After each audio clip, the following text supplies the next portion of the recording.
नमस्ते दोस्तों, आपकी salary, overtime leave, PF, even work from home तक का रूल्स अब बदल चुका है। 29 पुराने लेबर लॉज को मिलाकर सिर्फ 4 लेबर कोड्स बना दिए गए हैं, जो 21 नवंबर 2025 से लागू हो गए हैं। के वीडियो में सिंपल लैंग्वेज में समझाएंगे इन नए लेबर कोड्स के असर एम्प्लॉय और एम्प्लॉयर दोनों पर क्या पड़ेगा। वीडियो को एंड तक जरूर देखिए। सबसे पहले ये न्यू लेबर कोड्स है क्या? गवर्नमेंट ने 29 लेबर लॉस को मर्ज करके 4 कोड्स बना दिए। Code on wages 2019, industrial relation code 2020, code on social security 2020 और occupational safety health and working condition code 2020। इसका मेन पर्पस है लॉस को सिंप्लीफाई करना, कंप्लायंस इजी बनाना और वर्कर्स को बेटर प्रोटेक्शन देना, चाहे ऑर्गेनाइज सेक्टर हो या अनऑर्गेनाइज्ड। इसमें जो सबसे पहला बड़ा चेंज है वो है यूनिवर्सल मिनिमम वेज। अब मिनिमम वेज का राइट सब एम्प्लॉयज को मिलेगा, चाहे ऑर्गेनाइज सेक्टर हो या अनऑर्गेनाइज्ड, और कोई वेज सीलिंग लिमिट नहीं है। साथ ही नेशनल फ्लोर वेज का कॉन्सेप्ट आया है। सेंटर एक बेस लेवल फिक्स करेगा जिसके नीचे कोई स्टेट अपना मिनिमम वेज नहीं रख सकता। इससे लो वेज स्टेट में भी एक बेसिक प्रोटेक्शन मिल जाएगी। दूसरा चेंज जो आया है आपकी सैलरी स्ट्रक्चर से जुड़ा हुआ है। वेजेस की एक स्टैंडर्ड डेफिनेशन दी गई है जिसमें बेसिक पे और डीए मिलाकर टोटल सीटीसी का कम से कम 50% होना चाहिए।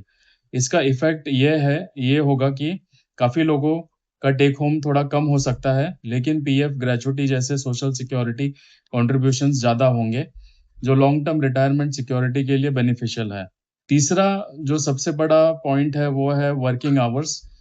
जो नए कोड के अंदर नॉर्मल वर्किंग आवर्स 8 से 12 घंटा पर डे और 48 घंटे पर वीक तक कैप किए गए हैं।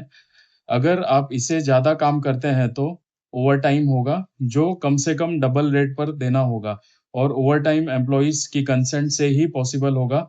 इससे 14 घंटा रोज काम करो जैसे स्टेटमेंट के बीच एक लीगल बाउंड्री क्लियर हो गई है।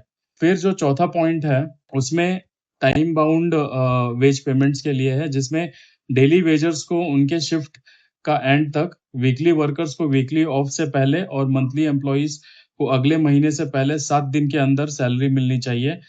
लेट पेमेंट, अनऑथोराइज डिडक्शंस या सैलरी रोक के रखना अब डायरेक्ट वायलेशंस माना जा सकता है। पांचवा और जो पॉइंट है वो लीगल और वेलफेयर में नए प्रोविजंस के तहत वर्कर को 180 दिन काम करने के बाद एनुअल लीव का ऑप्शन मिलेगा, और वेलफेयर फैसिलिटी जैसे canteen, drinking water, rest room वगैरह की रिक्वायरमेंट को कंसोलिडेट किया गया है। साल से ऊपर के वर्कर्स के लिए हर साल एक फ्री हेल्थ चेकअप का प्रोविजन रखा गया है, जिससे प्रिवेंटिव हेल्थ केयर को प्रमोट किया जा सके। जो उसके बाद छठा बड़ा रिफॉर्म्स जो आया है इसमें वो है गिग और प्लेटफॉर्म वर्कर्स के लिए है, जैसे delivery partners, cab drivers, app based workers.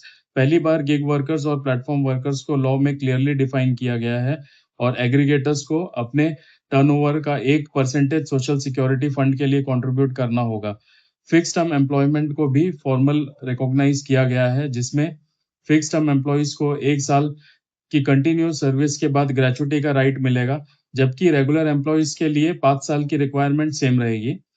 Contract labour के रूल्स भी चेंज हुए हैं, जिसमें थ्रेशोल्ड्स बदले हैं, और कोर एक्टिविटीज में कॉन्ट्रैक्ट लेबर के उस पर स्पेसिफिक कंडीशंस लगाई गई है। उसके बाद जो सातवां पॉइंट है उसमें वुमेन सेफ्टी और नाइट शिफ्ट्स के बारे में बताया गया है, जिसमें वुमेन वर्कर्स को नाइट शिफ्ट में काम करने की परमिशन देते हैं, लेकिन उनकी रिटर्न कंसेंट और सेफ्टी अरेंजमेंट्स कंपलसरी है। इसके साथ equal pay for equal work और sexual harassment safety norms, occupational health standards को स्ट्रॉन्गर फ्रेमवर्क के थ्रू रीइंफोर्स किया गया है। उसके पॉइंट नंबर 8वां जो है वो है इंडस्ट्रियल रिलेशंस कोड। उसके तहत इंपॉर्टेंट एरियाज जो है उसके अंदर इंडस्ट्रियल रिलेशंस नए rule, retrenchment, closures, lay off approvals का थ्रेशोल्ड रिवाइज करते हैं, और लार्ज एस्टेब्लिशमेंट्स के लिए कंप्लायंस को थोड़ा फ्लेक्सिबल बनाता है, ताकि हायरिंग फायरिंग डिसीजंस फास्ट हो सके। लेकिन वर्कर्स के लिए कॉम्पेंसेशन और नोटिस रिलेटेड सेफगार्ड्स भी दिए गए हैं। ट्रेड यूनियंस की रजिस्ट्रेशन, रिकॉग्निशन और डिस्प्यूट रेजोल्यूशन मैकेनिज्म्स को भी स्ट्रीमलाइन किया गया है, जिससे स्ट्राइक्स, लॉकआउट्स और नेगोशिएशंस का प्रोसेस मोर स्ट्रक्चर्ड हो। तो दोस्तों शॉर्ट में नई लेबर कोड्स का फोकस है simplified law, universal minimum wage universal minimum wage होना चाहिए, स्ट्रॉन्गर सोशल सिक्योरिटी और क्लियरर वर्किंग आवर्स और गिग प्लस प्लेटफॉर्म वर्कर्स को प्रोटेक्शन देना। एम्प्लॉयज के लिए जरूरी है कि अपने appointment letter, salary breakup, working hours और लीव पॉलिसी को दोबारा ध्यान से पढ़ें और एचआर से क्लैरिटी लें। अगर कोई डाउट हो, एम्प्लॉयर्स के लिए ये टाइम है HR policies, standing orders, contracts, payroll structure और कंप्लायंस सिस्टम को अपडेट करने का, ताकि पेनल्टीज से बचा जा सके और वर्कफोर्स के साथ ट्रस्ट बिल्ड हो। अगर आप चाहते हैं कि मैं अलग-अलग लेबर कोड्स जैसे कि सिर्फ कोड ऑन वेजेस या कोड ऑन सोशल सिक्योरिटी को डिटेल में सेपरेट वीडियो में एक्सप्लेन करूं, तो कमेंट्स में डिटेल वीडियो लिखकर जरूर बताएं। अगर वीडियो यूजफुल लगा तो लाइक, शेयर और चैनल को सब्सक्राइब करना मत भूलिए। मिलते हैं नेक्स्ट